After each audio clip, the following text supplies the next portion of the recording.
Welcome to the third annual City and Team Name Fantasy Football Draft Selection Show.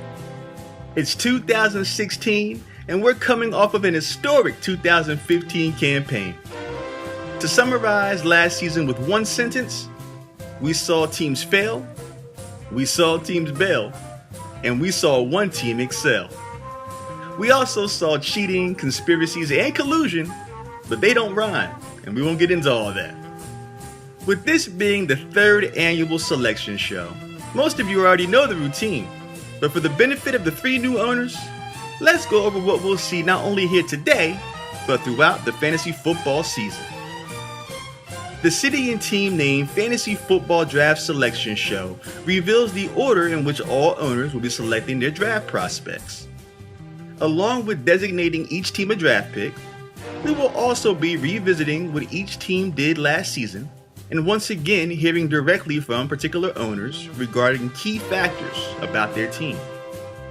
Also returning is our fun trivia portion of the program, and of course you'll get statistics thrown at you all throughout the show. But before we get going, let's discuss the intricacies of the actual draft.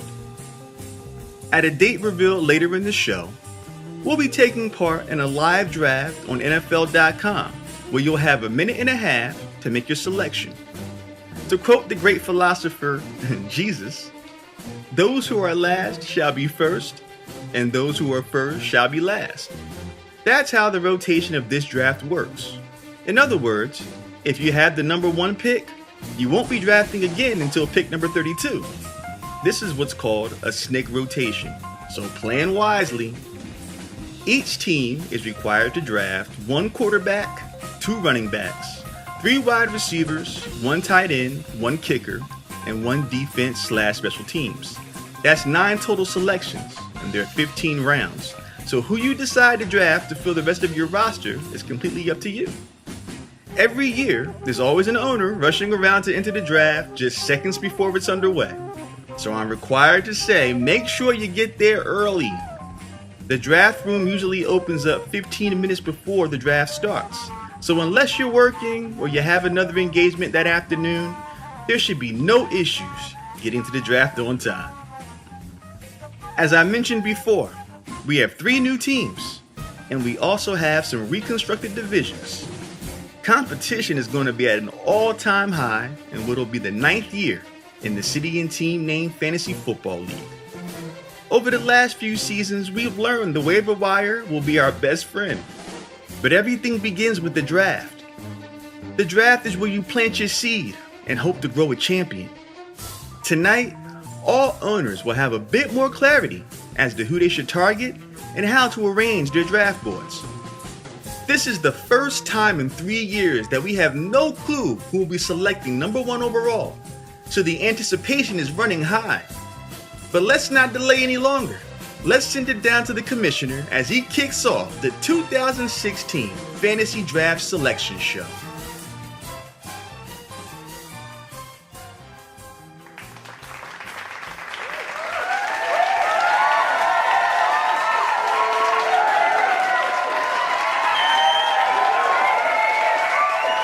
With the first pick in the 2016 City and Team Name Fantasy Football Draft,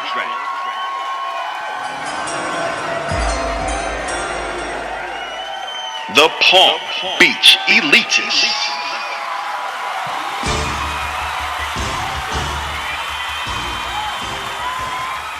Normally, the number 1 pick in the draft goes to the best of the worst via the consolation playoffs. But since the winner of last year's consolation tournament is no longer with us, the number one selection was up for grabs, and the beneficiary? Only one of the better teams in the CTN last season. Palm Beach had the second best record in the league, finishing 10-3, a huge step up from 5-7-1 the previous year and 4-9 in 2013. Now when it comes to the first overall selection, there's one man synonymous with this pick, and his name is Adrian Peterson.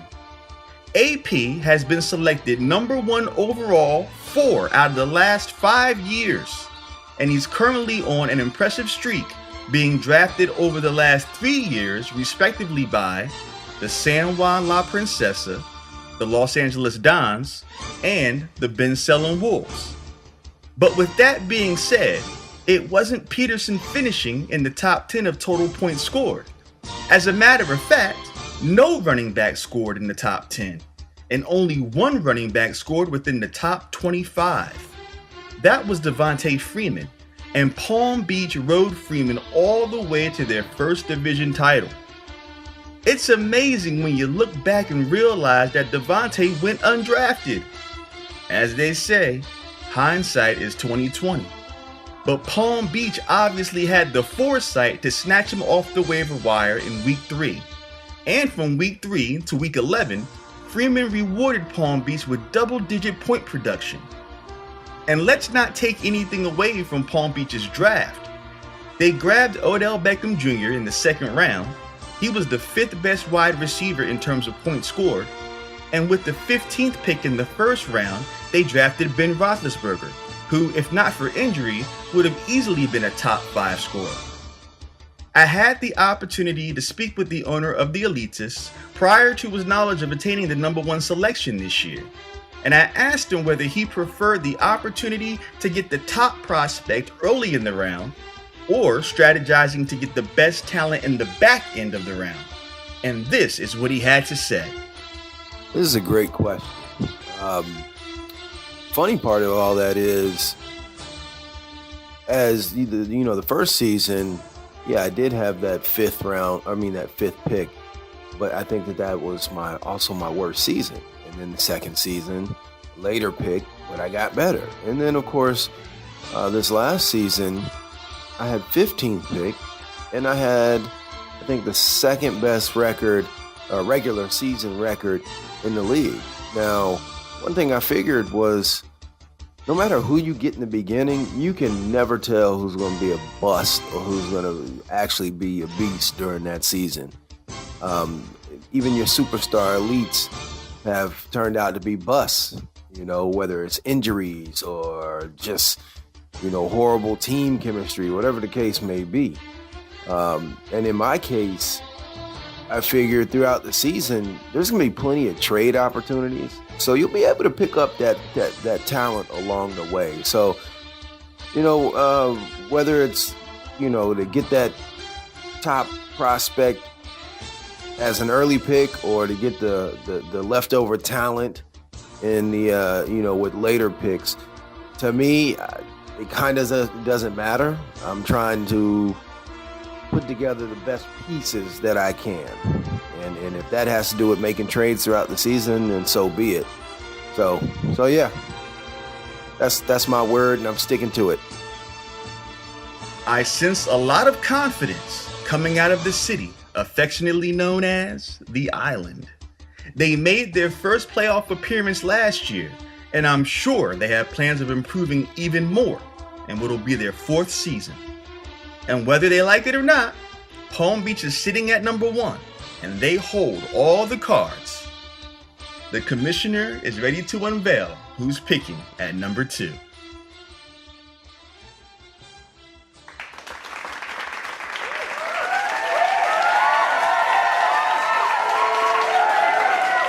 With the second pick in the 2016 City and Team Name Fantasy Football Draft,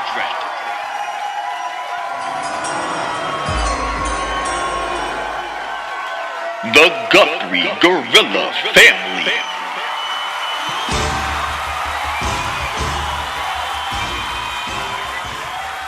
first-year standouts, the Guthrie Gorilla family made quite the impression in their inaugural year.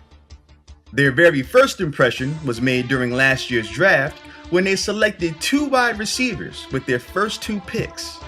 Now, to a textbook fantasy football drafter, this might raise an eyebrow, but these aren't just any 2 wide receivers we're talking about. In the first round, Guthrie selected Antonio Brown, who ended up being the top scoring wide receiver in 2015.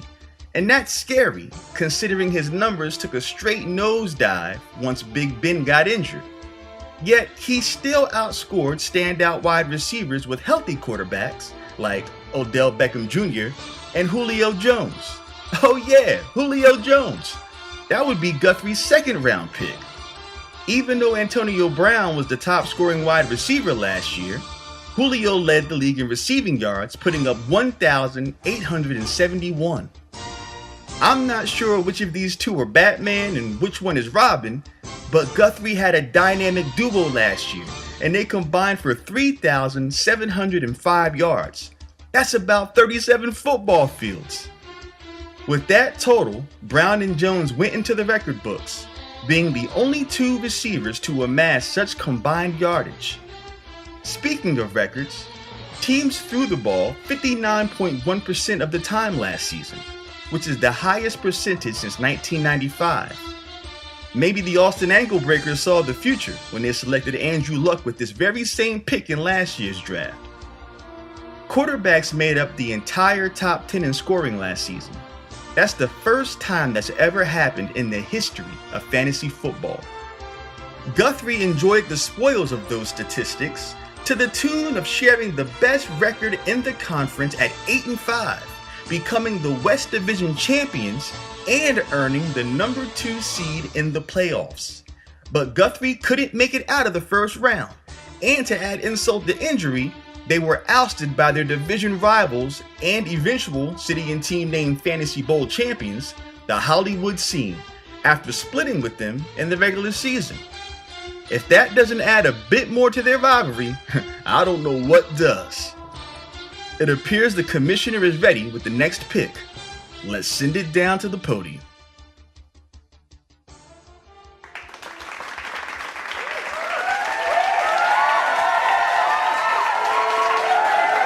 With the 3rd pick in the 2016 City and Team Name Fantasy Football Draft,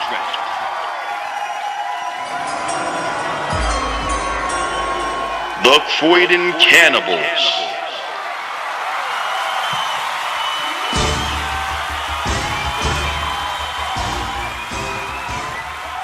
The Croydon Cannibals, a team near and dear to my heart, are one of the elder statesmen here in the CTN. Originally the Trenton Typhoid Terror, the Cannibals moved to Croydon in 2013, and they brought championships to both cities. As a matter of fact, while the defending East-South Conference champions may have come up 1 game short from their 3rd City and Team Name Fantasy Bowl championship, it was still quite a remarkable and record-breaking year for the franchise. For instance, Croydon set the record for most Fantasy Bowl appearances last year with 4, and they also became the very first team to ever go to back-to-back City and Team Name Fantasy Bowls. Coming in 2nd place in the East Division with an 8-5 record for the 2nd consecutive year, the Cannibals snagged the 3rd seed in the playoffs and marched past the top 2 teams in the East-South Conference before running into a whirlwind in the Fantasy Bowl. As champions in 2014, Croydon held the last pick in the draft, and they selected LeSean McCoy. They followed that pick with Arian Foster.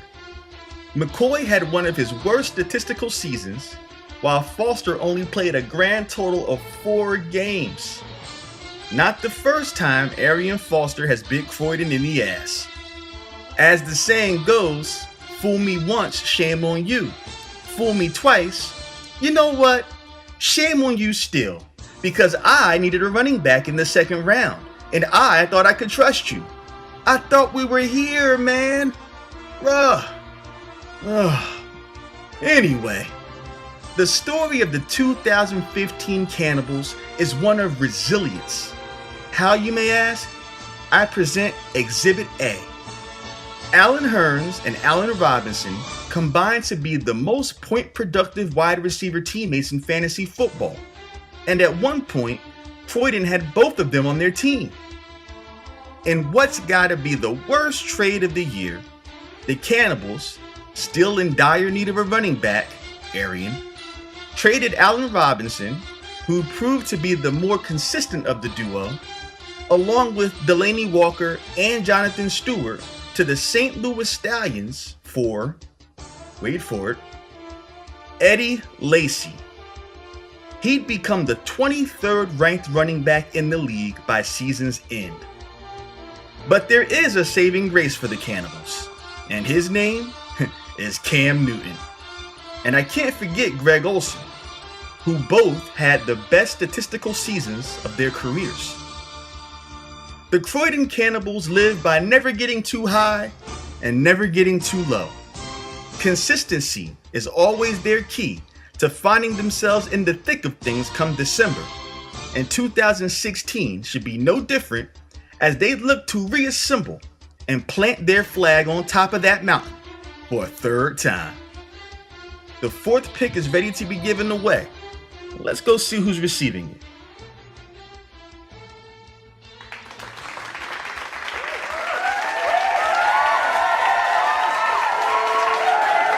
With the fourth pick in the 2016 City and Team Name Fantasy Football Draft,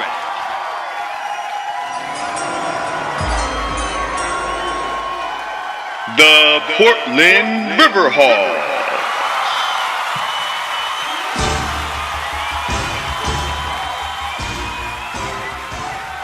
The Portland Riverhawks, the first of our 3 new teams joining the league to receive their draft pick, are a relative mystery to fans.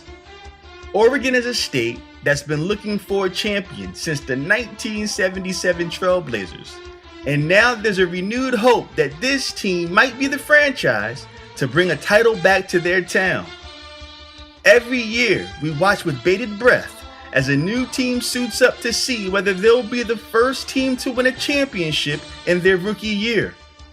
The infamous Baltimore Brokers almost did it, and most recently, the Slayerville North Jackets almost did it, but both came up short in the Fantasy Bowl. The Riverhawks face an even more daunting task as they enter the West Division, the most competitive division in the league. I was lucky enough to catch up with Portland's owner, and this is what he had to say about what we should expect from his team in their inaugural year. So I want to set the record straight here. I am not a rookie owner.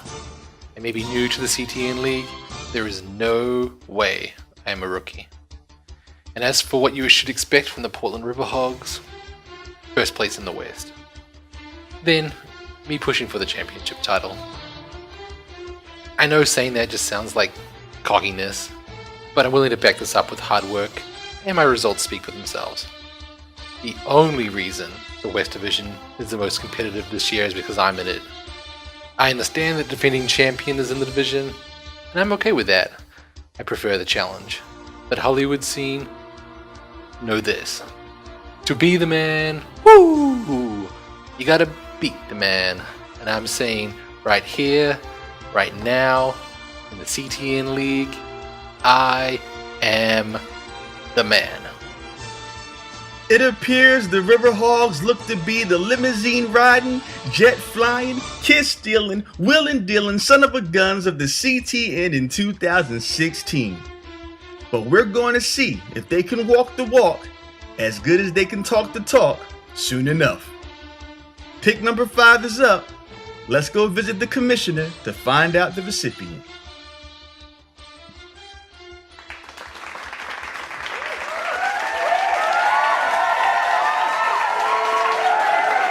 With the 5th pick in the 2016 City and Team Name Fantasy Football Draft,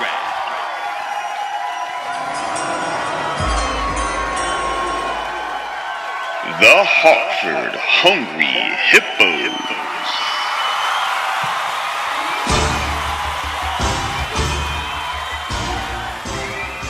From one rookie squad to another, the Hartford Hungry Hippos are looking to take a bite out of the competition.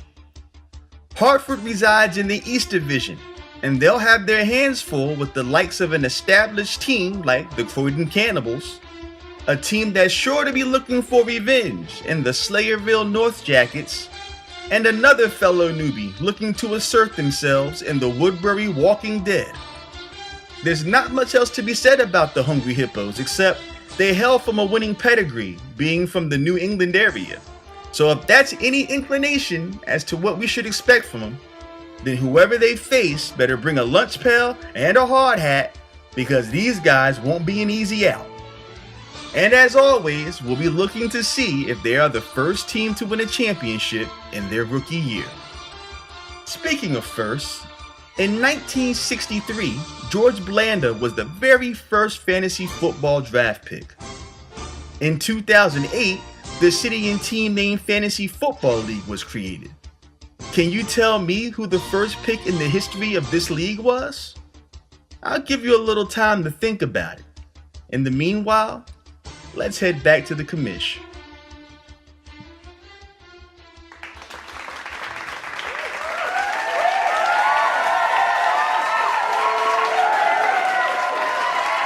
With the 6th pick in the 2016 City and Team Name Fantasy Football Draft,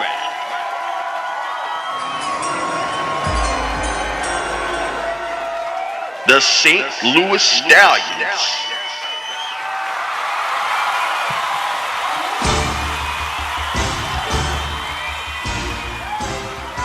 In 2014, the St. Louis Stallions owner was second in the voting for Owner of the Year, going 9-3-1, a great improvement from their 3-10 season in 2013. Last season, the Stallions galloped backwards to a 6-6-1 season, missing the playoffs and leaving fans wondering if their 2014 campaign was a fluke, or did they just nip a hurdle on their way to this season's finish line. Their horrible start out the gate had nothing to do with lack of effort.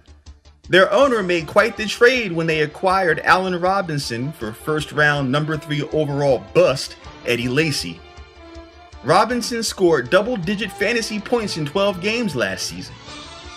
In the 3rd round, St. Louis drafted Drew Brees, which seemed like a sure bet, but for the 2nd consecutive year, Brees failed to finish among the top 5 in fantasy points. This coincides with the fact that he recorded his fewest touchdown passes in the last 8 years. Once again, the Stallions were active in cutting the dead weight and traded Drew to Baltimore in Week 6.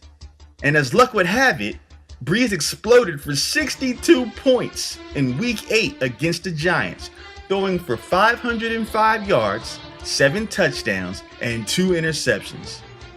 Here's the fun part though. The St. Louis Stallions must have had a love-hate relationship with one David Johnson. St. Louis picked up Johnson off the waiver wire in weeks 2, 8, and 13, meaning they dropped him twice. Here's an interesting fact. David Johnson appeared on the most fantasy football championship rosters. He had the best single-game performance for a running back with 40 points during most leagues' conference championship games. Too bad the Stallions couldn't trot that far. Even with a subpar record, the Stallions and the Lexington All-Stars race to the playoffs almost ended in a dead heat, with St. Louis being only 1 victory behind the All-Stars to clinch the final playoff berth. So to summarize the Stallions' history in racing terms, as a first starter, they were initially a dwelt. By the concluding stages of their last lap, it was clear St. Louis was knocked up, so they were close to getting put out to pasture. But they were given a second chance, and going into their next competition, they were considered a long shot by the bookmakers. But the coat tuggers were telling all the punters that the Stallions would place in the Derby. But no one wanted to listen because, face it, who wants to be known as a mug punter, right? So wouldn't you know, the Stallions would jump from the barriers with their blinkers fully intact and led down the furlong by a full length before being overtaken by the Croydon Cannibals. There was still a significant payout for the roughie if you bet to place, and everyone had pegged St. Louis as the favorites for the next contest. This time, however, the Stallions looked a little off from the birdcage. Many expected them to be the front runner, and right before the run, they were the plunge horse. But the Stallions knuckled right from the gun. You should have seen them pig rooting all the way down the stretch, man. It was ugly. Don't get me wrong, they weren't exactly stone motherless. On the contrary, they were still within a neck from placing. But upon entering their fourth exhibition, they're still considered maidens.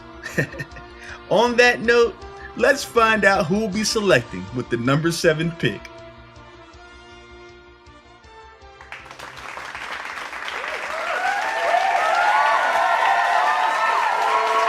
With the 7th pick in the 2016 City and Team Name Fantasy Football Draft,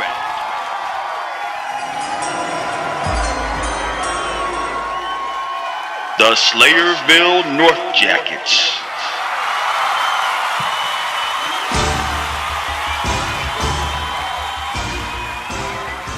Let's face it, the draft has never been the North Jackets' strongest suit. We'll chalk that up to the fact that the owner has had prior engagements and he left his selections up to his scouting team and a few other staffers in the Slayerville War Room. The franchise's draft process would have been labeled as lukewarm in 2014, but in 2015, it might just be called stone cold. With the 12th selection in last year's draft, the North Jackets selected DeMarco Murray. DeMarco might be the only player in the league that was a bigger disappointment than Eddie Lacy. Murray finished 18th in points among running backs after finishing number 1 last season. 702 yards and 7 touchdowns is all he could muster in the Eagles' offense. Moving to the second round, Slayerville selected Calvin Johnson, who scored the 3rd lowest points of his career in what would be the last season of his career. And then round 3, Jimmy Graham. He only averaged 6 points per game. The deck was stacked against the North Jackets from the get-go. This is a team that was just in the Fantasy Bowl, one of only 2 teams to make the Fantasy Bowl in their rookie season. With a 7-6 record in 2014, they almost made history. With a 4-9 record in 2015, they learned all about misery.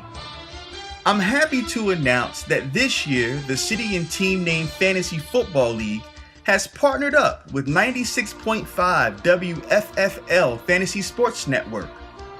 Let's shoot it over to their station to personally hear from a Slayerville North Jackets fan and get a candid reaction on Slayerville's trials and tribulations.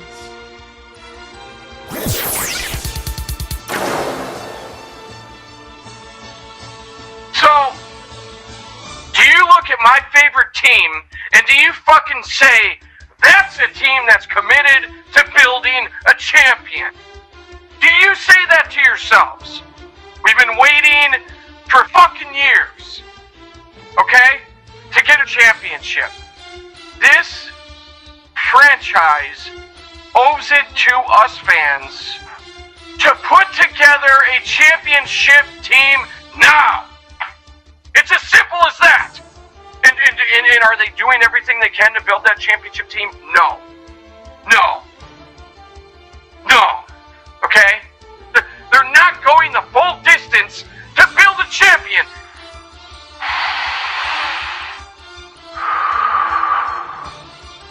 Oh, man. Let's talk in facts.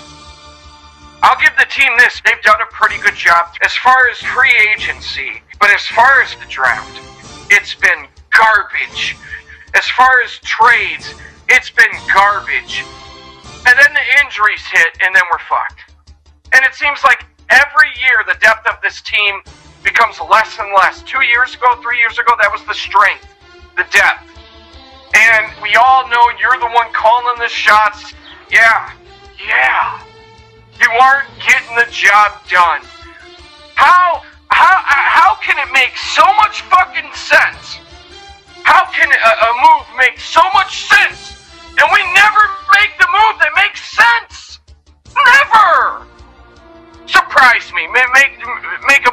really surprises me. Fuck, we were the laughing stock, and we should be in the top 3. Okay, so yes, it is true. Us fans are harder on our own favorite teams than the opposing teams, but it's because we want championships. It's championship or bust, and I love this team. It appears it's all about the hardware in Slayerville. And if there isn't a championship delivered soon, we might be reading about the owner being found in the nearby Raritan River. I had reached out to the owner of the franchise and was told they'd be available for comment. But when the time came and they were asked about their regression, I was snubbed and left hung out to dry in a surprising and ill-mannered way. Let's hope the North Jackets owner runs his team as well as he runs from confrontation. And speaking of running, let's go back to the man who's running the show. Mr. Commissioner, the floor is yours.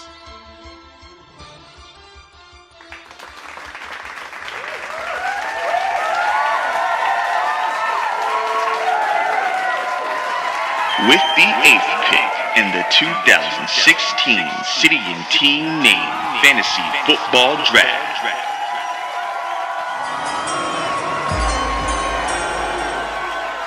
the Woodbury Walking Dead.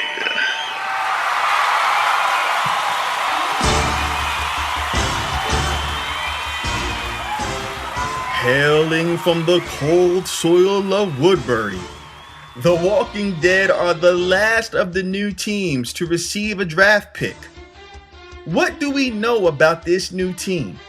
Well, although they're new to the CTN, they're technically not new kids on the block.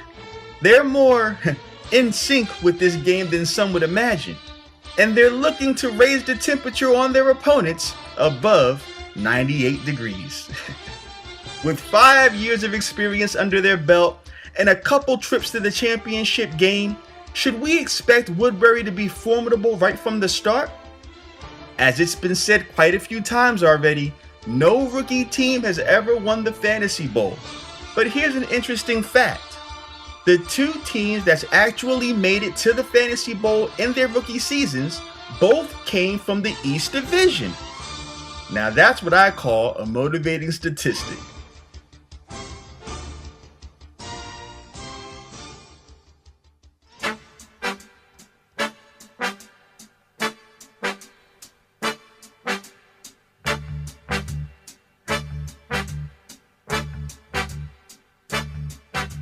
We're halfway through the 3rd annual City and Team Name Fantasy Football Draft Selection Show. And guess what? To borrow a phrase from the late great Lemmy Kilmister, it's time to play the game. This year, I'll be asking questions and shining a light on things that have happened throughout the history of this great league, as well as revisiting certain feats that took place during the 2015 NFL season. So, let's begin.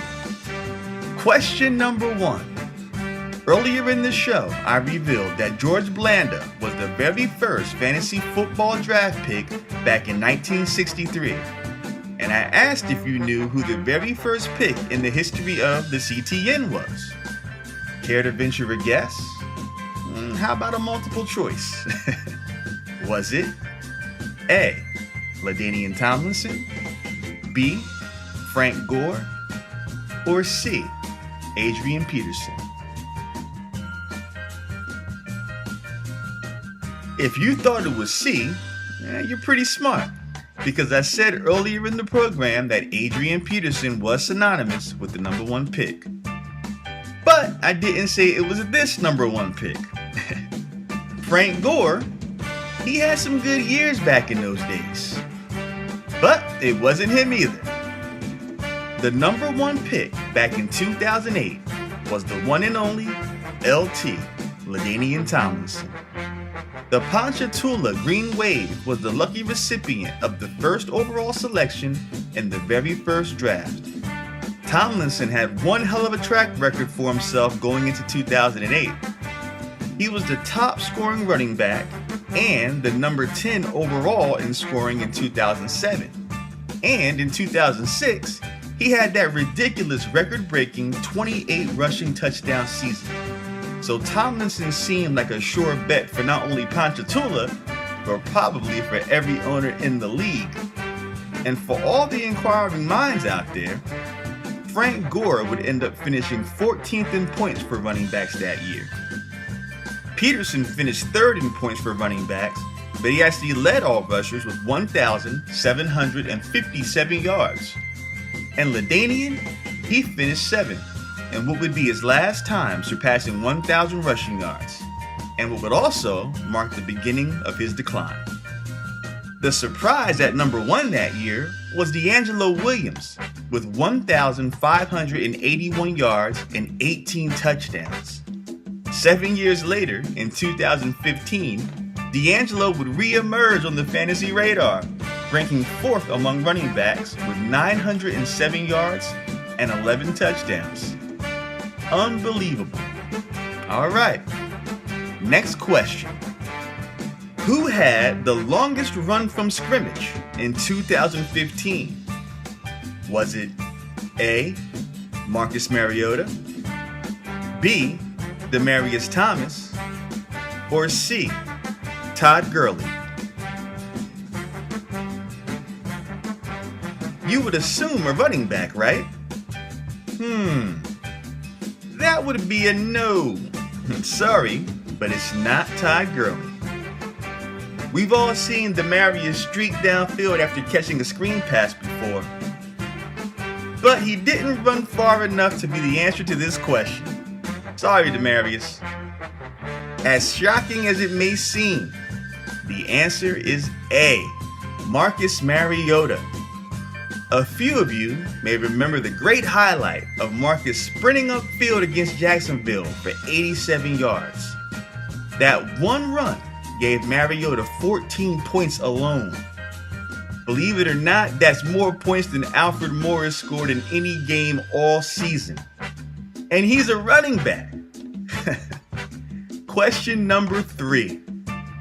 Fantasy football, and football in general, has always been a male-dominated attraction.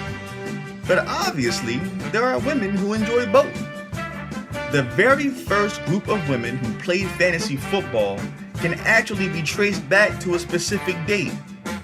Can you tell me what year the first women to ever play fantasy football drafted?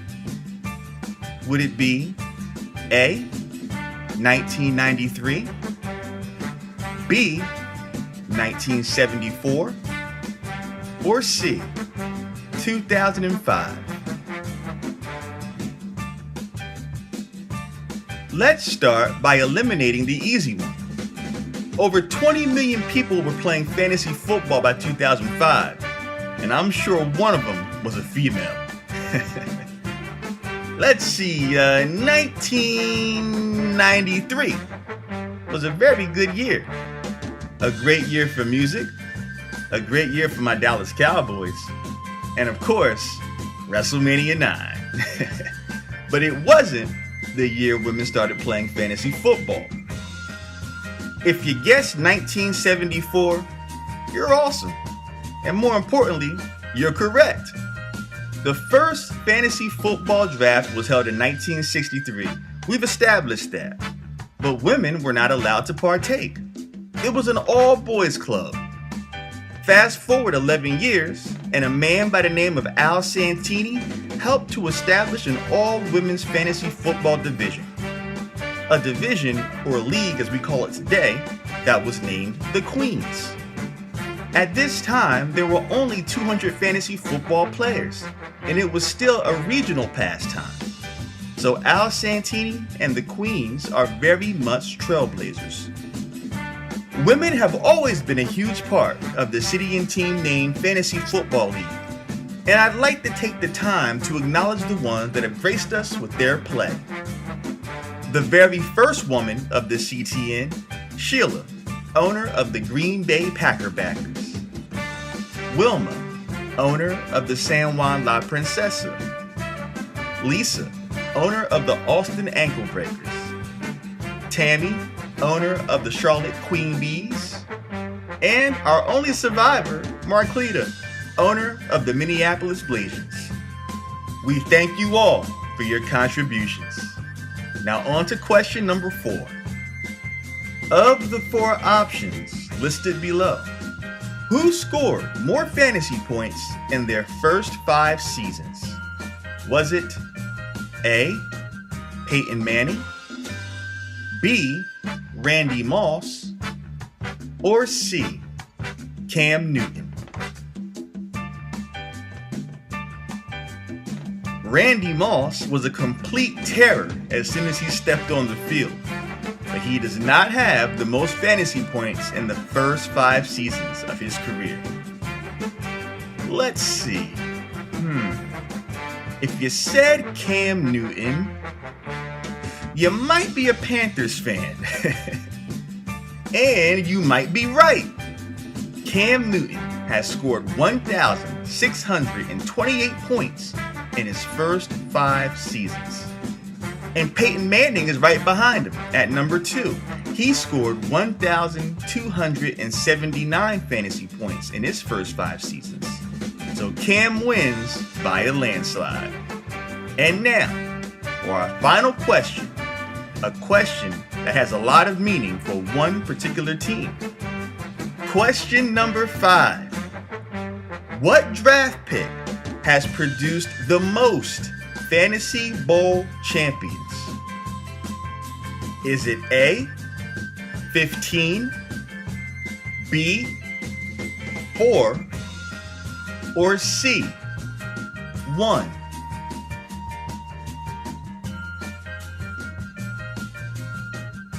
Here's a little info for all of you who picked A, 15. This league has only had 16 teams for 2 seasons, so we can rule that one out. Pick number 1. That would make the most sense, right? You can draft who you consider to be the best player, so with the best player should come the best results. Seems like a logical choice. Yeah, no. Believe it or not, pick number 4 has granted the most keys to the Fantasy Bowl kingdom. The Croydon Cannibals have won from this position twice, and most recently, Hollywood has hoisted the trophy from this position as well. Prepare to have your minds blown. For the last 2 seasons, the Fantasy Bowl champion has drafted with the number 4 pick. Portland Riverhawks, I hope you heard that, because now the pressure is on you. Can you continue the number 4 pick tradition and win the CTN Fantasy Bowl championship as these 2 great teams have done before you? We gon' see. And folks, that's gonna do it for our trivia questions this year. I hope you found this segment both fun and informative. History in itself is a celebration of achievement. And not only do we make history, but we are made by history. We are moved by what's come before us to create a legacy for ourselves and others that will someday follow in our footsteps. Everyone who's ever spent a season in this league has helped shape it. So we must hold them in high regard and continue to carry the torch as they carried it for us until it was passed. Now, the commissioner should be well rested and eager to continue. So let's pass this torch to him.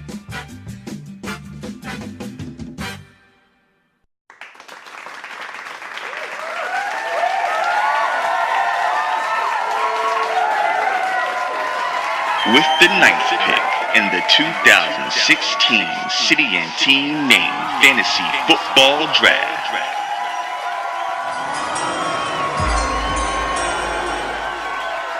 the Stafford Wolves.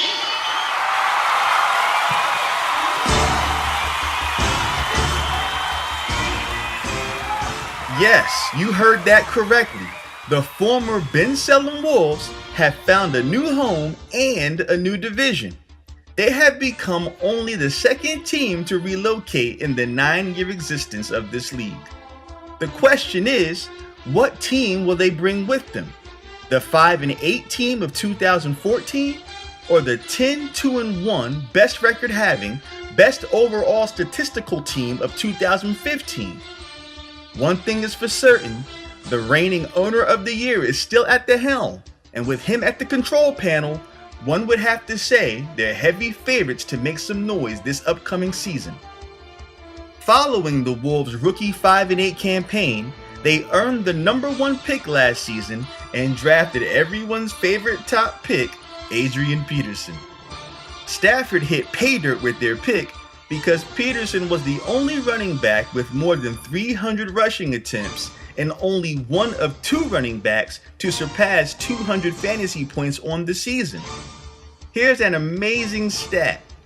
2 running backs hitting 200 fantasy points is the lowest since 1987, when Rams standout Charles White and Cowboys great Herschel Walker, 2 Heisman Trophy winners might I add, were the only ones to have done it 30 years ago.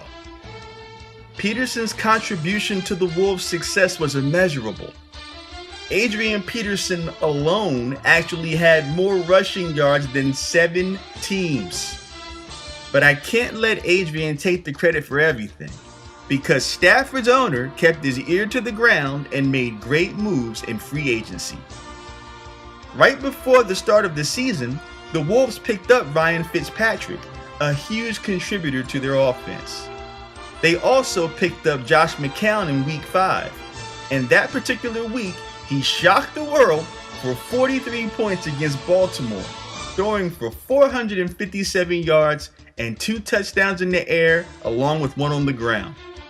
Who would have seen that coming? Obviously, the owner of the year. Let's look a little more at the Wolves draft. Peterson in the 1st round, Emmanuel Sanders in the 3rd, Brandon Marshall in the 4th round, Steve Smith in the 5th, who had a damn good year before his injury, the Ravens defense in the 8th, and maybe the steal of them all, Tyler Eifert in the 12th. Eifert played 13 games and ranked 6th in total points among tight ends, but he scored the most touchdowns with 13.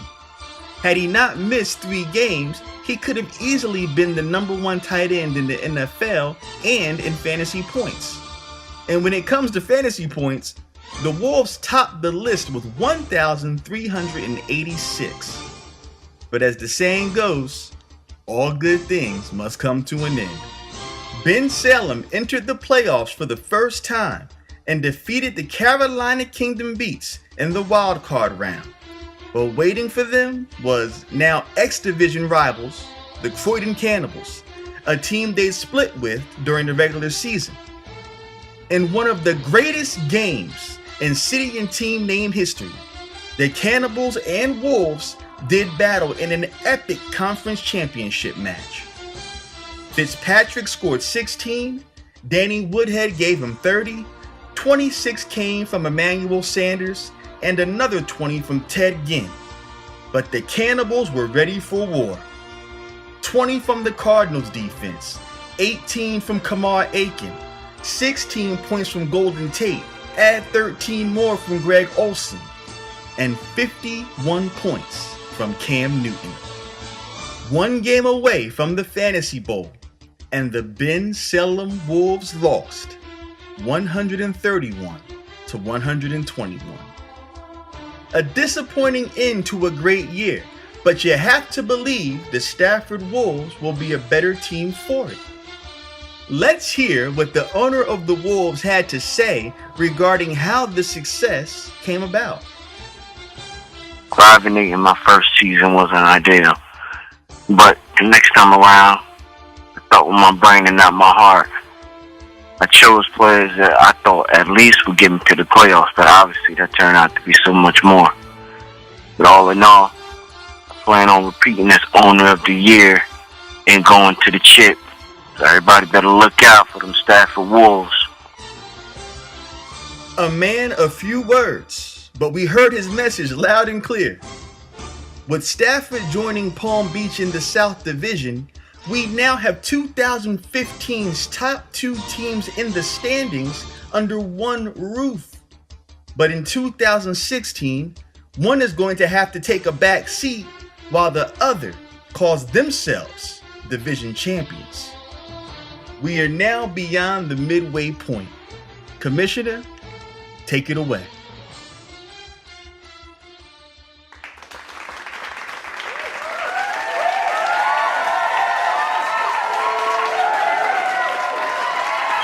With the 10th pick in the 2016 City and Team Name Fantasy Football Draft,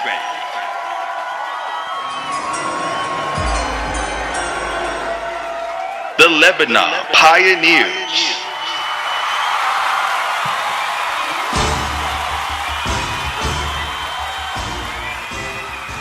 Just when you think you have all the answers, the football gods change the questions.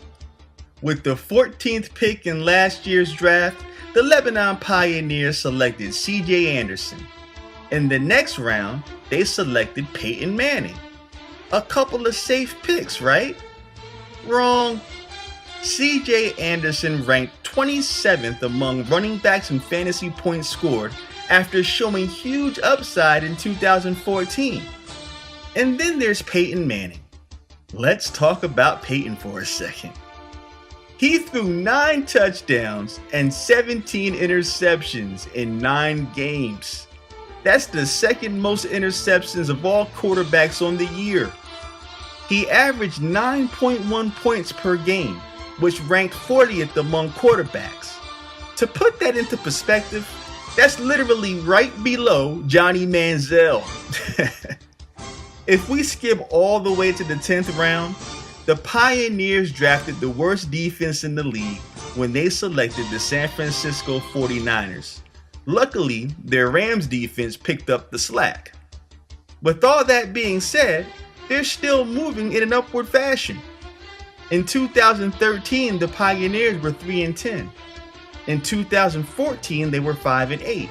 And last season, they were 6-7, trailing the number 4 seeded Carolina Kingdom Beats by only half a game, meaning they were only half a game from securing their first playoff appearance. If Carolina would have lost their Week 10 game against the Stallions instead of tying, Lebanon would have won the tiebreaker. To make matters worse, both teams lost the last game of the regular season, so if Lebanon would have beaten Palm Beach, they would have been able to qualify that way as well. So technically, the Pioneers controlled their own destiny, but their musket got jammed at the most inopportune times. That's what she said. But all is not bad on the frontier, apparently. It seems Pioneer fans have something to be excited about. Let's check in with our affiliates over at 96.5 WFFL Fantasy Sports Network and get a sense of how the Lebanonians felt about their team's season.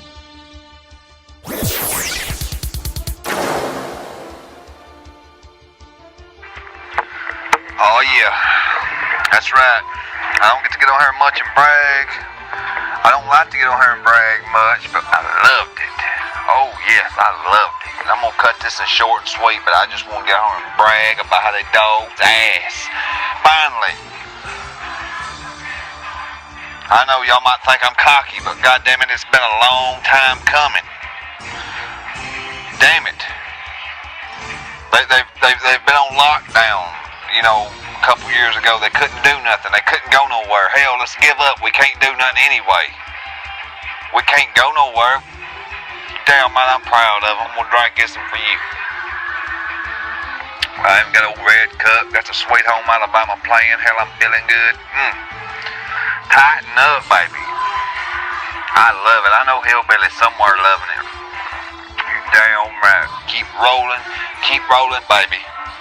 I hope they go undefeated in my lifetime since I started watching it, because I ain't been watching it that long. You know, I'm a fan, but I ain't always been watching it.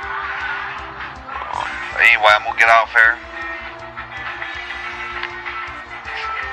This is old cowboy. Damn right.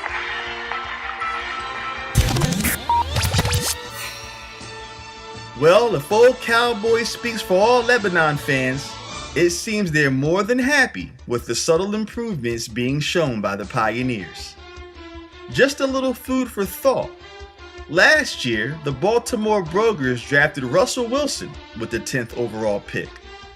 Russell became the first quarterback in NFL history to record 4,000 yards, 30 passing touchdowns, and 500 rushing yards in a season last year. The commissioner is ready. Let's see who's picking at number 11.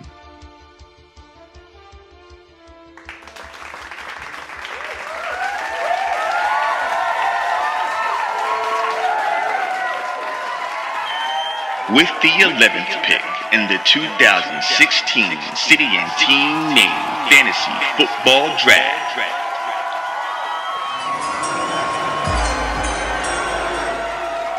the Lexington All-Stars.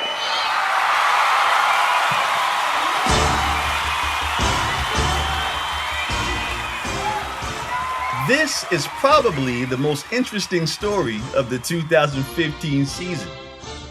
There once was a team named the Austin Ankle Breakers, and for one reason or another, they decided their franchise wouldn't be able to take the field for the 2015 season. Now, they decided this after the draft and about 2 weeks before the start of the season. Enter Brian Watkins. He assumes the team that the Ankle Breakers owner left him with, a team that was poorly drafted, might I add, and moves them to Lexington, Kentucky, and thus the Lexington All-Stars were born. Imagine Bill Bidwell moving the St. Louis Cardinals to Arizona 2 weeks before the season started, or Art Modell taking the Browns to Baltimore a week before their first game. That's the kind of stress the Lexington All-Stars owner had to endure. His first order of business was trying to right all the wrongs that had been done by the previous owner, and nobody worked harder at shifting their roster than him. Seriously, if you look at the transaction report from last season, Lexington is there every single week, adding, dropping, trading. Out of a 13-week regular season, the All-Stars made trades in 9 of them.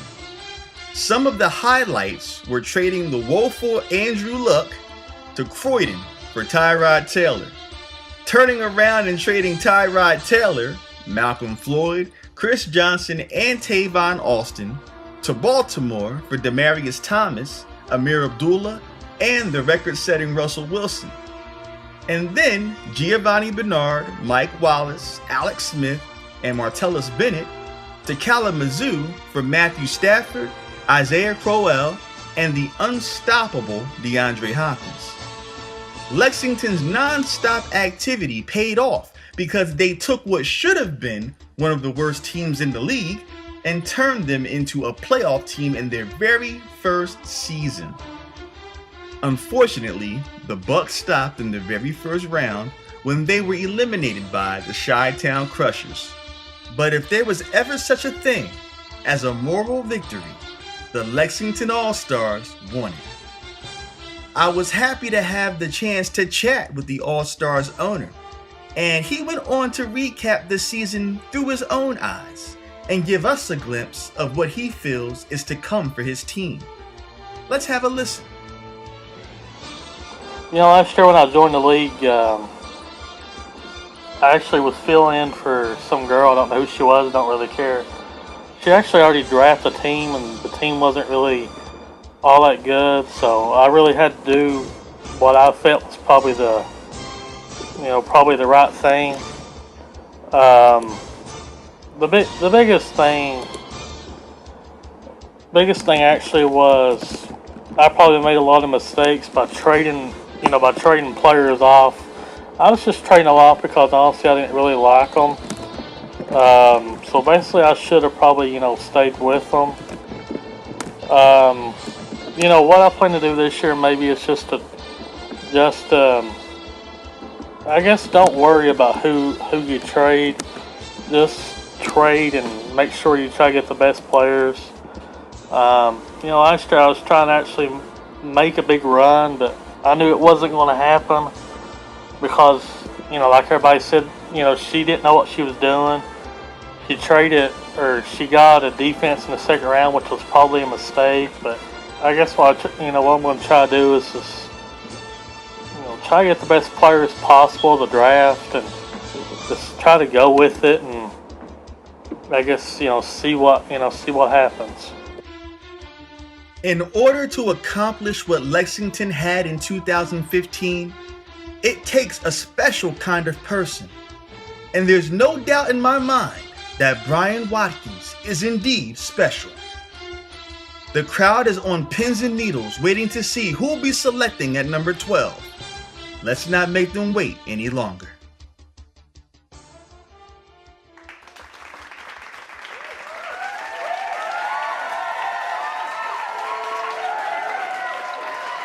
With the 12th pick in the 2016 City and Team Name Fantasy Football Draft,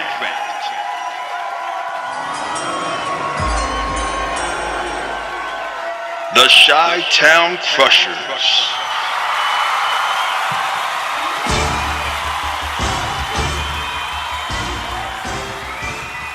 If you look up consistency in the dictionary, there should be a picture of Chi-Town's helmet with the C in the middle and the fist crashing down, crushing everything in its path. 3 straight years and 3 straight playoff appearances. 3 straight years of winning streaks of 6 or more during the season.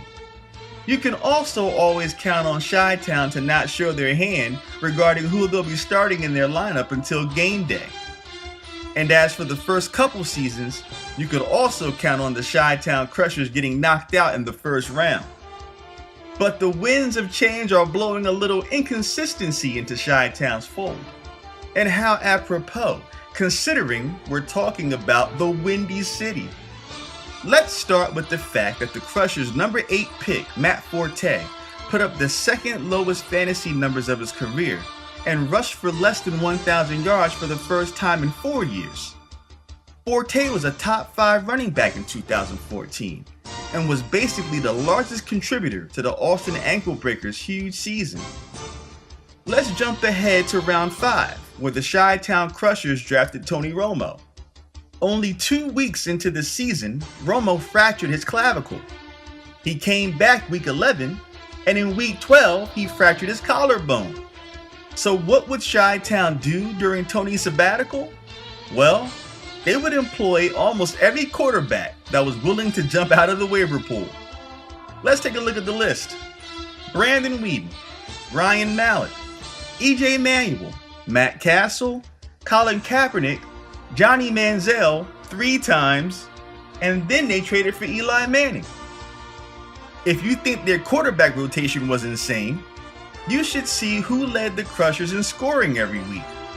1 week it's Dion Lewis, then it's the Packers defense, then it's AJ Green or Robert Woods, Stephon Diggs, Charcandrick West, the list goes on and on. Preparing for Chi-Town was as difficult as, to paraphrase our 26th president Theodore Roosevelt, trying to nail jelly to a tree. But maybe all of that unpredictability worked to their favor. Because for the 3rd straight year, they found themselves in the playoffs, but for the very first time, they found themselves advancing to the conference championship game, 1 game away from a fantasy bowl berth. They defeated the Lexington All-Stars 137-114, but they couldn't get past the eventual champion Hollywood Scene. Chi-Town's owner wanted to share with us what he thought about the competition and what he attributed his postseason struggles to. Let's have a listen. Being in a 16-team league, it's difficult to find the right pieces at the end of the season. A lot of times you're dealing with a 3rd, possibly 4th string running backs, injuries at the quarterback position. Yeah, you have to do a lot of maneuvering towards the end of the season. You don't want to hold on to a player too long. That was a problem one year. Letting the player go a week early, that was a problem another year. But at the end of the day, I have to tip my hat to my opponent.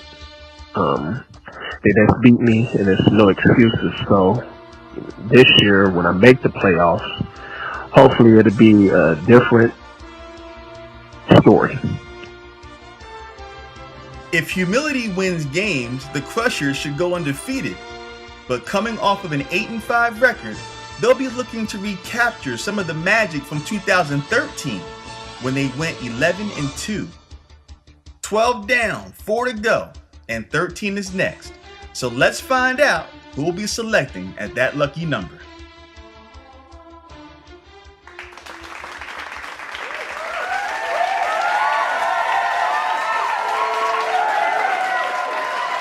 With the 13th pick in the 2016 City and Team Name Fantasy Football Draft,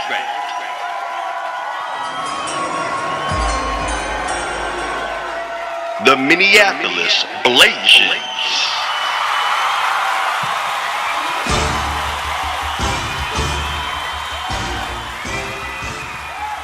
From Chi-Town to Chi-Town's I-94 rival, the Minneapolis Blazers.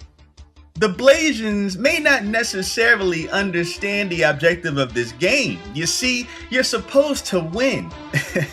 And by winning, that increases your standings. And by increasing your standings, you get a playoff spot, which in turn gets you closer to a fantasy bowl and winning a championship. But Minneapolis went 5-6-2 in 2014 and then dropped to 4-9 in 2015. The Blazers had the exact same pick last year, lucky number 13. Now, 13 represents many things. The most common is the superstitious bad luck that accompanies that number. In the Bible, it represents rebellion and lawlessness. And to the Illuminati, it represents all sorts of evil and corruption. But there's a brighter side to the number as well. In what's called the angel numbers, 13 is symbolic of hard work, organization, and right judgment. They say the number 13 might actually be a blessing in disguise. Kind of like how Jeremy Hill disguised himself as a decent number 13 pick for Minneapolis throughout the season. But more times than not, he just looked bad, and there weren't any blessings that came along with him. If there ever was a blessing in disguise for the Blazers, it was the fact that Tom Brady fell in the draft due to his looming suspension, the one that's still looming to this day, and the Croydon Cannibals drafted him and later traded him to Minneapolis. In the second round, the Blazers drafted Rob Gronkowski. Brady to Gronk every week? That has to spell success, right? Not so much. The Brady to Gronk connection started out on fire. Minneapolis put up 127 points on opening day, winning with help from Brady's 35 points and Gronk's 28. It looked like a long season for the rest of the league. But then, the rest of their roster got exposed. Gronk did his part. He finished number 1 in fantasy points among tight ends. And Brady, well, he averaged 27 points for the first 7 games, but dipped to 18 points for the final 9 games. This didn't help since they weren't getting points anywhere else. So what will 13 mean for Minneapolis this season? Will it reflect totality, completion, power, attainment, and realization? Or will it once again bring hardship, misfortune, raw deals, and mischance? One thing is for certain. So far, no team drafting out of the 13th spot has ever made the playoffs. Omen or coincidence? Well, that's for Minneapolis to decide. The commissioner is approaching the podium. Let's send it down to him.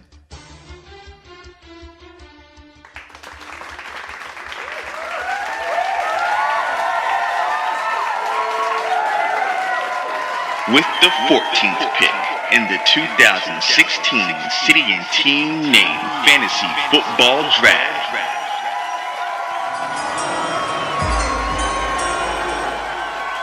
the Los Angeles Dons.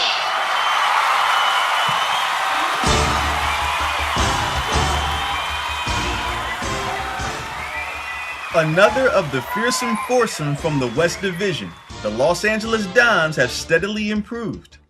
From 2-11 in their first year to 5-8 in 2014, and last year getting to 6-1, only half a game behind rivals the Lexington All-Stars from a playoff appearance. The Dons did some things good and some things bad, and that's fitting for a team with as many wins as losses. Los Angeles capitalized quickly off of Le'Veon Bell's injury and snatched up D'Angelo Williams off waivers in Week 5. D'Angelo had an incredible, rejuvenating year. And after last year's number 1 pick debacle with Adrian Peterson and his suspension, the Dons selected Marshawn Lynch with the number 7 pick in 2015. And again, it wasn't a home run pick due to Marshawn's injuries, but he still served more of a purpose than Peterson did the year before. But trust me, the running game was far from a problem for Los Angeles. At any given time, one of their four-headed monsters could have racked up double digits. Between Marshawn, when healthy, D'Angelo on a weekly basis, 8th round pick Doug Martin, who found a time machine and went back to 2012, and sleeper Lamar Miller, who they received via a trade with the Chi-Town Crushers, they were in good hands. But maybe even more impressive was the fact in the 12th round, Los Angeles drafted Allen Hurns. And then in the 13th round, they drafted Blake Bortles. We talked about the good things LA did, but now let's talk about the bad. As we discussed, Allen Hurns and Allen Robinson were a record-setting receiving tandem. Robinson may have been Bortles' most consistent beneficiary, but Hurns was no slouch to say the least. The Dons dropped Hurns in Week 2, never getting to realize the amount of fantasy points Allen would bring. Now, Blake Bortles also had a record season, a franchise record season. He finished 4th overall in fantasy points, throwing for 4,428 yards and 35 touchdowns. Both Jaguars records. Now, to get him in round 13, can you say steal? So can you explain to me why the Los Angeles Dons traded him in Week 8 during his bye week? The man was averaging 23 points per game to that point. Wait a minute, let me rephrase my question. Can you explain to me why the Los Angeles Dons traded Blake Bortles in Week 8 during his bye to their rivals, the Hollywood scene? I mean, I've never claimed to be a genius, but isn't that kind of like hustling backwards? Along with Bortles, he also gave Hollywood Lamar Miller in exchange for Sam Bradford, Devontae Adams, and Amir Abdullah. Bortles would average 29 points per game going forward and was a key factor in Hollywood winning the Fantasy Bowl championship as he scored 38 points in that game. Lamar would also chip in with 12 points. The Dons could have had quite a season had they not made such questionable decisions in 2015. The City of Dreams could have truly had the Season of Dreams. Let's hope they've learned from and rid themselves of their mistakes from the last year, while maintaining the positive strides they've achieved at the same time. If so, the Dons could be a team to watch in 2016. There's 2 picks left. You can use process of elimination to figure out who's next. But let's go down to the commissioner as he makes that announcement.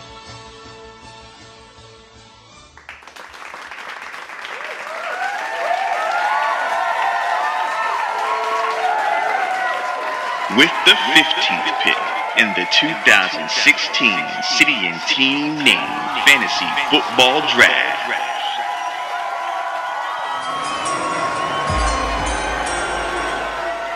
the Kalamazoo Bombermen.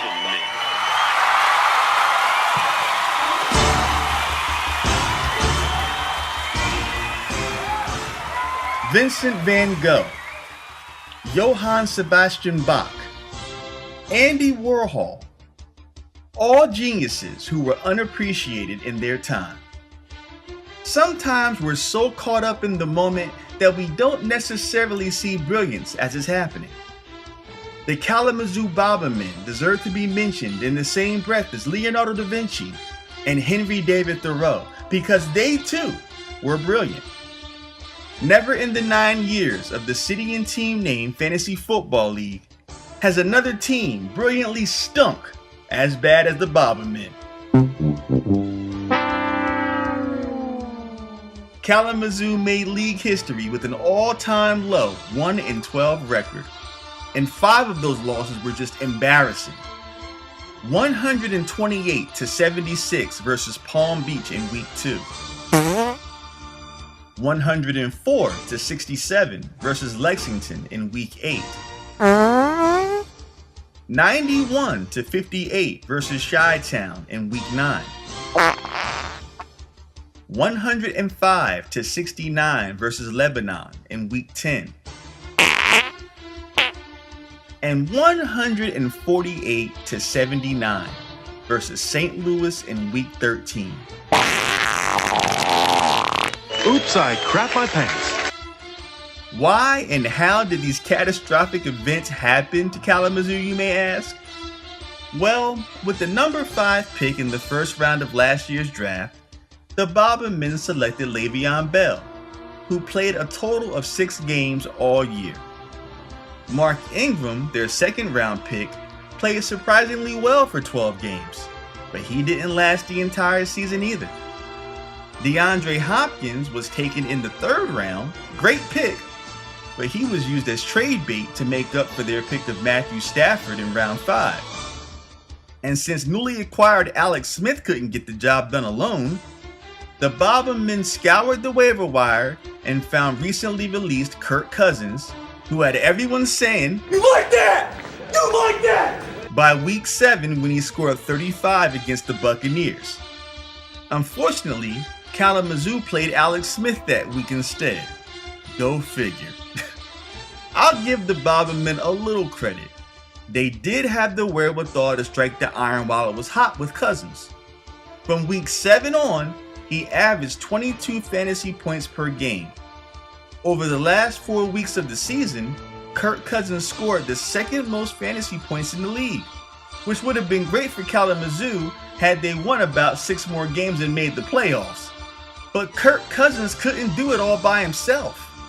And draft picks like Andre Johnson in the 4th round didn't help their cause.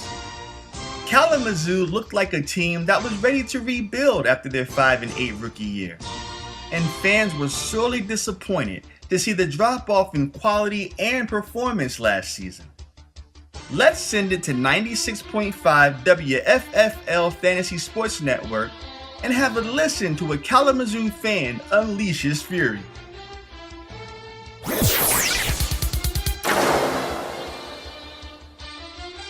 So it was a great day in Football Nation. Everybody's excited and yelling and screaming. And I'm screaming for a different reason, but I'm fucking pissed. They suck. They're pieces of shit. They're dog excrement on the sidewalk that's been there for 10 years that nobody's picked up. But they leave it there because they go, oh well, you know, it's been there this whole time. We can't leave it. I mean, we have to leave it, you know. They're terrible. Cock-sucking, yes, I said it. Cock-sucking a dick. They suck it. Piece of shit motherfuckers. You know, the fucking, you know, why do I fucking go out there every week and go, oh, they're gonna win, and then they fucking rip my fucking heart out. They fucking throw it on the goddamn street, let a fucking car run it over. You know, I can't do it. Why do I root for this stupid team every fucking week? I can't stand it. I can't do it anymore. But I will. I've said that for the last 5 years. I can't root for this team anymore. I'm not going to pay attention to football, but I fucking do it every goddamn year. Oh, God.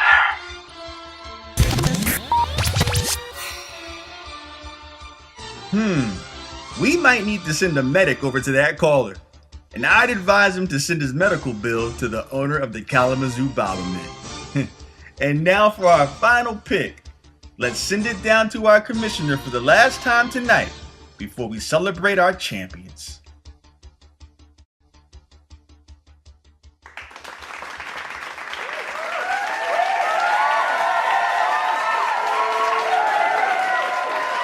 With the 16th pick in the 2016 City and Team Name Fantasy Football Draft.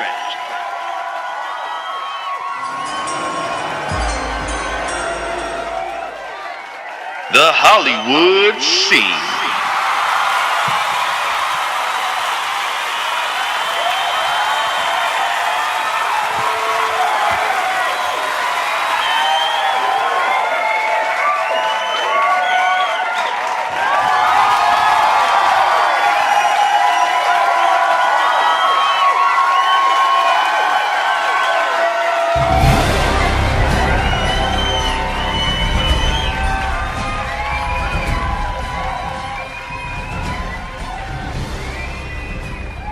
Somewhere in the world, there is a defeat for everyone. Some are destroyed by defeat, and some made small and mean by victory. Greatness lives in one who triumphs equally over defeat and victory. That's a quote from the Acts of King Arthur and His Noble Knights, written by John Steinbeck. And it directly relates to 2015's City and Team Name Fantasy Bowl champions, the Hollywood Scene. Just 2 seasons ago, Hollywood suffered one of the most debilitating and devastating defeats in City and Team Name history when they lost in the wild card round 120-38 to the Austin Ankle Breakers. It's losses like that truly tests one's character. And if 2015 was Hollywood's test, well, they passed with flying colors. For the second straight year, the Scene finished with an 8-5 record and came in second place in their division. They earned the 3rd seed in the West Central Conference and made short work of division rivals, the Guthrie Gorilla family, in the first round, and then dismissed the Chi-Town Crushers in the conference championship before dismantling longtime foe, the Croydon Cannibals, in what was a remarkable yet uncompetitive match between the longest tenured teams in the CTN. There was a lot of significance to Hollywood and Croydon meeting in the Fantasy Bowl. Here's just a few reasons why. Both teams had been in the league all 8 years. This was their 10th meeting, but first ever match against one another in the Fantasy Bowl. Croydon was 2014's champion, and Hollywood was 2013's champion. And most importantly, both were 2-time Fantasy Bowl champions, looking to win their 3rd. Sadly, the game didn't live up to expectations, largely in part to Blake Bortles and Tim Hightower's great performances. The Hollywood Scene would win their 3rd fantasy trophy in their 3rd Fantasy Bowl appearance. Now let's analyze how they reached the promised land. With the 4th pick in the 2015 draft, the Hollywood Scene selected Jamal Charles. But Charles never made it past week 5 after suffering a season-ending injury. This would lead to Hollywood trading for Lamar Miller and adding free agent Tim Hightower. Hollywood's maneuvering would pay off big time in the championship game, as those 2 running backs were responsible for 40 of the 133 points they scored. As was explained before, Blake Bortles was a huge gift that came along with Lamar Miller in the Los Angeles Dons trade. Mike Evans was taken from another division adversary, the Lexington All-Stars, in the very first week of the season. Oh, and who said defense doesn't win championships? Because in round 12, Hollywood drafted the highest scoring fantasy defense in the NFL, the Denver Broncos. It would appear that Hollywood's success was 25% draft, 25% hustle, and 50% sabotaging the rest of their division. A division that's been called the toughest division all throughout the show. But let me add some merit to that claim. No team in the West Division had a losing record. The worst team, the team that came in dead last, was a 500 team. that just makes what Hollywood did last season that much more impressive. And needless to say, fans are ecstatic and still celebrating what their team accomplished. For the final time, let's go back out to 96.5 WFFL Fantasy Sports Network and hear from an exuberant Hollywood fan.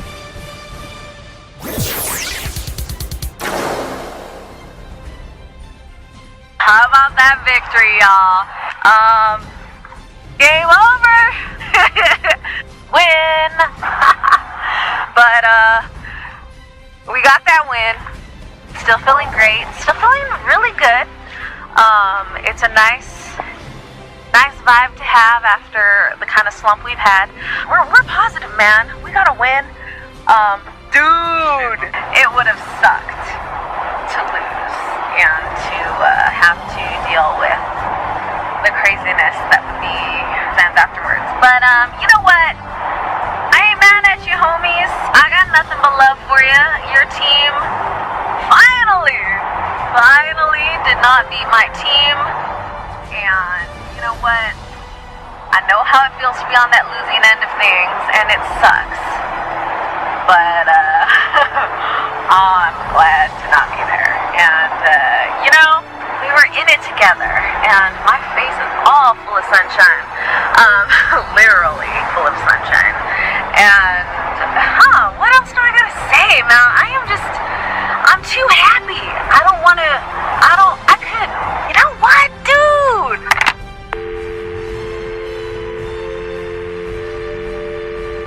My bad, my phone be tripping. That's why I'm getting rid of this stupid iPhone, going back to Android. What? Anyways, I am high off this win, ready to go celebrate some more up at the bar. But we're gonna have a huge group here. It's gonna be all of us. We got people driving 500 miles to come celebrate. So please, I want to have as many fans there as possible. So I have a link on my events page on my Facebook. So make sure you check it out, RSVP, so I can know how many people are coming to make sure to have enough space, seats, all that good stuff. But you know, I'm all good. I'm feeling great, and oh God, we can be excited. And now I know our fans are going to be so hyped up at every home game, cheering harder than they've ever cheered before. And so I guess that's really it. This game, it was a great win. This is one I thought could go completely either way. It was 50-50 split in my mind. Oh God. But yeah, so anyways, great win. I'm gonna enjoy it. Let's just enjoy it. Can we enjoy it, people? You have no idea. We needed this win. You know we needed this win. Yeah, man. Oh! And that's about it. There's nothing like the joy of victory. But in 2016, Hollywood will once again have to deal with the pressure of every team looking to knock them off of their perch, along with the self-imposed pressure of being the first team to ever win back-to-back Fantasy Bowl championships.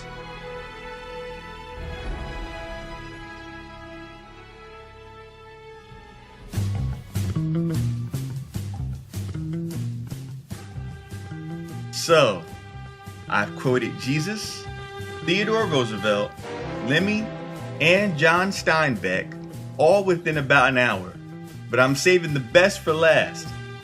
In the legendary words of a swine known as Porky, that's all, folks. And indeed it is. Our third annual City and Team Name Draft Selection Show has come to an end, and it's been an absolute pleasure presenting it to you. Thank you for taking the time to view my hard work. That alone shows me your appreciation. Something like this can't be completed in a day. This takes months of preparation, research, and contributions. So thank you, Trey, Kevin, Brian, and Paul for contributing your time. I know we're all busy, but you guys came through for me, and I'm incredibly grateful and appreciative. Now, for the worst kept secret of the year, it's time to reveal the date and time of the draft. Most of you have either already asked me or you've seen it on the league page, but here's the official announcement. On Saturday, August 27th at 2 p.m. Eastern Standard Time, we will have our live draft. If you go to NFL.com's fantasy homepage and click Draft Center up at the top, you'll be redirected to where the live draft will be on August 27th. For those of you who are drafting with us for the first time, make sure you go visit that page way before draft day to test the draft client and make sure your computer is running what's necessary for everything to move smoothly on D-Day. The last thing you want is to click enter draft only to find out that your Flash player is outdated and you have to restart your browser just moments before you pick. Lastly, just a final reminder that participation is what keeps this thing going. I'll say exactly what I said last year. I'll cut ties with owners that don't go out of their way to show camaraderie, effort, and participation. As you see, we have new teams here for a reason. So I may have chuckled when I said it last year, but I'm very serious about making this league what we all deserve. And that's fun, interactive, and rewarding. Congratulations everybody on the 2015 season. Congratulations especially to our city and team named Fantasy Bowl champions, the Hollywood Scene. And here's to what's going to be an incredible 9th season. Thanks again, everybody. Good night.